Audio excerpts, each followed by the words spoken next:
अलंकापुरी पुण्यभूमी पवित्र, तेथे नांदतो ज्ञान राजा सुपात्र. तया आठविता महापुण्य रासे, नमस्कार माझा श्री गुरु ज्ञानेश्वरासे.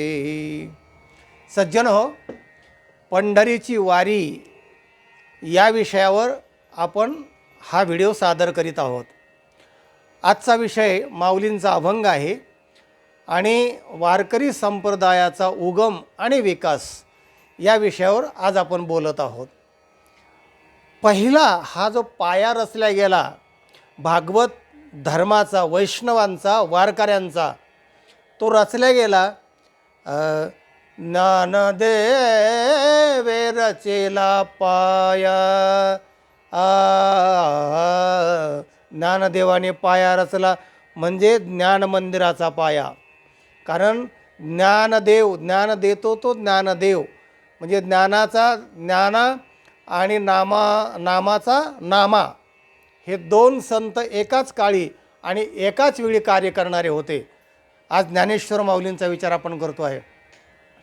ज्ञानदेवे रचिला पाया, ओभारिले देवालया. देवालय म्हणजे विद्यालय, ज्ञानाचं, वारकऱ्यांचं, संप्रदायाचं, ह्याचं सगळं देवालय जे उभारलं गेलं. श्रीमद भगवद्गीतेवर टीका करून ज्ञानेश्वरी त्याच्यातून निर्माण झाली. हे देवालय उभारलं. नामतयाचा किंकर, नामदेवाने काय केलं या देवालयामध्ये? तेने केला हा विस्तार. नामदेवाने विस्तार केला. त्या काळी पंजाबापर्यंत नामदेवाने या वारकरी संप्रदायाचा म्हणजे भागवत धर्म मंदिराचा म्हणजे वैष्णवांचा ज्ञानाचा प्रचार केला. नाचू कीर्तनाचे रंगी ज्ञानदीप लावो जगे, असा ज्ञानदीप तिथपर्यंत लावला. जनार्दनी एकनाथ खांब दिला भागवत. शेकडो वर्षानंतर मग एकनाथ महाराजांनी भागवत ग्रंथासारखा त्या मंदिराला खांब दिला. म्हणजे अधिक पाया भक्कम, म्हणजे खांब, पायाच्या नंतर खांब असतात आणि खांबाच्या नंतर पुढे इमारत चालू होते. जनार्दनी एकनाथ आणि खांब दिला भागवत. तो का झाला से कळस, भजन करा सावकाश. ज्ञानदेवे रचेला पाया. पाया रचनाने ज्ञानेश्वर माऊली. आणि म्हणून वारकरी संप्रदायाचे म्हणजे वैष्णवांचे संस्थापक, प्रेरक असे पहिले मूळ पुरुष ज्ञानेश्वर माऊली आहे असं म्हटलं तर अतिशयोक्ती होणार नाही. तर तिथे तो पाया रचला. आणि मग पुढे ही वारी कशी सुरुवात झाली, वारकरी पहिला कोण याचा, आणि कशामुळे वारीचा ओढ एवढी आत्तापर्यंत एवढा मोठा विकास झाला, तर त्याचा अभंग ऐका. पहिले वारकरी ज्ञानेश्वर माऊली काय म्हणतात अभंगामध्ये, त्यांचाच अभंग पाहूया. माझे जीवीची आवडी. माऊली म्हणते माझ्या जीवाची आवड. जीव सगळ्यात शेवटी आहे आणि महत्त्वाचा आहे. जीव गेला की सगळं गेलं. तेव्हा माझे जीवीची आवडी, पंढरपुरा नेईन गुढी. पंढरपूरला मी पताका घेऊन जाईल.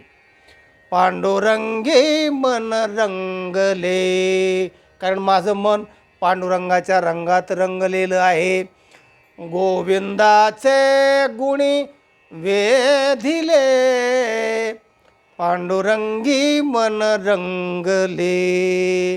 गोविंदाचे जे गुण आहेत ना, ऐका. यशश्री औदार्य, ज्ञान वैराग्य ऐश्वर्य, हे साही गुणवर्य वसती जेथ, म्हणून तो भगवंतो. असा जो पांडुरंग की जो षटगुण ऐश्वर्य संपन्न आहे, म्हणून त्याच्या गोविंदाचे गुणी वेधले. माझं मन त्या गोविंदाच्या गुणामध्ये वेधलेलं आहे, लागलेलं आहे. जागृते स्वप्न सुषुप्ती नाठवे, पाहता रूप आनंद साठवे, पांडुरंगी मन रंगले. जागृते स्वप्न सुषुप्ती नाठवे म्हणजे जागृती स्वप्नी पांडुरंग झालाय, पाहता रूप आनंद साठवे. हा पांडुरंगाचं रूप पाहिलं की माझ्या मनामध्ये आनंद साठवल्या जातो. बाप रखुमा देवीवरू सगुण निर्गुण, रूप विटेवरी दाविली खुण. शेवटच्या चरणामध्ये ज्ञानेश्वर माऊली म्हणतात, बाप रखुमा देवीवरू विठ्ठल त्याचं सगुण आणि निर्गुण रूप विटेवर उभं राहिलं आणि ते माझ्या मनामध्ये बसलं, माझं मन रंगलं, माझ्या जीवाची आवड बनलं. असं जे रूप आहे, असाच एक माऊलींचा दुसरा अभंग आहे.